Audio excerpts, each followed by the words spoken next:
Loss ബ്ലാങ്കോസിന്റെ തൂവള്ള ജേഴ്സിയിൽ വിസ്മയങ്ങൾ തീർത്ത Tony എന്ന മഹാമാന്ത്രികൻ ബെർണാബിവിനോട് വിട പറയുകയാണ്. ഒരു പതിറ്റാണ്ടിന്റെ ആത്മബന്ധം ചാമ്പ്യൻസ് ലീഗിന്റെ ഫൈനൽ വിസിലോടുകൂടി അവിടെ അവസാനിക്കുകയാണ്. തന്റെ കാൽപ്പനികതയ്ക്ക് യാതൊരു കോട്ടവും തട്ടാതെ ഇപ്പോഴും പ്രൈം ടൈമിൽ പന്ത് തട്ടുന്ന ടോണിയുടെ ഈ ഡിസിഷൻ നമ്മെ അത്ഭുതപ്പെടുത്തുന്നതാണ്. ലാലിഗയിലും UCLലുമെല്ലാം നിറഞ്ഞാടുന്ന ടോണി എന്ന 34-കാരന്റെ പടിയിറക്കം ആരാധകരും സഹതാരങ്ങളും പ്രതീക്ഷിച്ചതല്ല. ഇപ്പോഴും ഫുട്ബോളിലെ മികച്ചവനായി തുടരുമ്പോഴും അയാളുടെ പെട്ടെന്നുള്ള നീക്കം ഓരോ ഫുട്ബോൾ ആരാധകനെയും അമ്പരപ്പിക്കുന്നതാണ്. അതെ, ലോകം കണ്ട ഏറ്റവും മികച്ച മിഡ്ഫീൽഡർമാരിൽ ഒരാളായി ടോണി ക്രൂസ് എന്ന ജർമ്മൻ സ്നൈപ്പർ നടന്നകലുകയാണ്. ബയേണുമായി ചാമ്പ്യൻസ് ലീഗിന്റെ ആദ്യ ലെഗ് സെമി ഫൈനൽ മത്സരത്തിൽ ടോണിയിൽ നിന്നും ഒരു അസാധ്യ മൂവ്മെന്റ് നടക്കുന്നുണ്ട്. പന്ത് സ്വീകരിക്കാനെന്ന മട്ടിൽ മുന്നോട്ട് കയറി വന്ന വിനീഷ്യസിന്റെ ഒപ്പം കൂടിയ കിമ്മിന്റെ ലെഫ്റ്റിലൂടെ ടോണി ഒരു ത്രൂ ബോൾ നൽകുന്നുണ്ട്. ബയേണിന്റെ പേരുകെട്ട പ്രതിരോധം ഒരു നിമിഷം പകച്ചു പോകുന്നുണ്ട്. ഫിസിക്കലി നേരിടാനെത്തിയ ബയൺ പ്രതിരോധം ക്രൂസിന്റെ മൈൻഡ് ഗെയിമിന് മുമ്പിൽ പരാജിതനാകുന്നതാണ് കണ്ടത്. മിഡ്ഫീൽഡിൽ മാജിക്കൽ പാസുകളെ പ്രൊഡ്യൂസ് ചെയ്യാനും നിർണായക മത്സരങ്ങളിൽ അനിവാര്യ നീക്കങ്ങളാൽ ടീമിന് മികച്ച റിസൾട്ട് സമ്മാനിക്കാനും ക്രൂസ് അഗ്രഗണ്യനായിരുന്നു.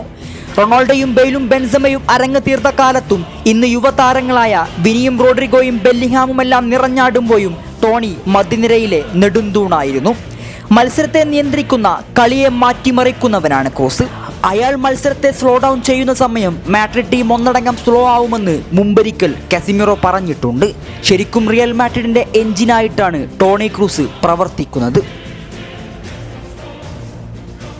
2014 ബയേണിൽ നിന്നും ആഞ്ചലോട്ടി ക്രൂസിനെ മാഡ്രിഡിലേക്ക് കൊണ്ടുവന്നെങ്കിലും സിദാൻ യുഗത്തിലാണ് അയാളുടെ പ്രതിബദ്ധം ലോകം ദർശിക്കുന്നത്. മോഡ്രിച്ചിനും കാസിമിറോക്കുമൊപ്പം മികച്ചൊരു മധ്യനിര കൂട്ടുകെട്ട് അയാൾ നെയ്തെടുത്തു. പിന്നീട് ലോക ഫുട്ബോൾ കണ്ട ഏറ്റവും മികച്ച 11ആയി റിയൽ മാഡ്രിഡ് മാറുകയുണ്ടായി. 2016, 17, 18 തുടർച്ചയായി 3 സീസണുകളിൽ ചാമ്പ്യൻസ് ലീഗ് സാന്റിയാഗോയിലെത്തിയതോടെ ടോണി ക്രൂസ് മാഡ്രിഡിന്റെ പകരം വെക്കാനില്ലാത്തവനായി മാറി. ലാലിഗയും ക്ലബ്ബ് വേൾഡ് കപ്പും തുടങ്ങി അനവധി കിരീടങ്ങൾ മാഡ്രിഡിനോടൊപ്പം അയാൾ ചേർത്തുവെച്ചു.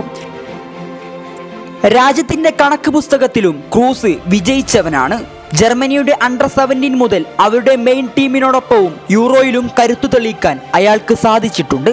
ജർമ്മനിക്കു വേണ്ടി ലോക കിരീടമുയർത്തി ഫുട്ബോളിലെ ഒട്ടുമിക്ക കിരീടവും നേടി അയാൾ തിരികെ നടക്കുമ്പോൾ ഉള്ളൊന്നു വേദനിക്കുന്നുണ്ട്. അയാൾ ഞങ്ങൾക്കായി ഒരുക്കിയ വിരുന്നിന് എങ്ങനെ നന്ദി പറയണമെന്നറിയില്ല.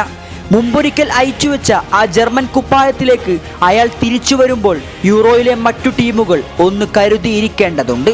വരാനിരിക്കുന്ന ചാമ്പ്യൻസ് ലീഗ് ഫൈനലും യൂറോയുമെല്ലാം അയാളുടെ അവസാന മത്സരങ്ങളാണ്. ക്രൂസിന്റെ കളി വൈഭവം ആസ്വദിക്കാൻ ഇനി മറ്റൊരു സീസൺ ഉണ്ടായിരിക്കില്ല. വെംബ്ലിയും ജർമ്മൻ മണ്ണും ഒരിക്കൽ കൂടി അയാൾക്ക് വേണ്ടി പുഞ്ചിരി തൂകട്ടെ എന്ന് ആശംസിക്കുന്നു.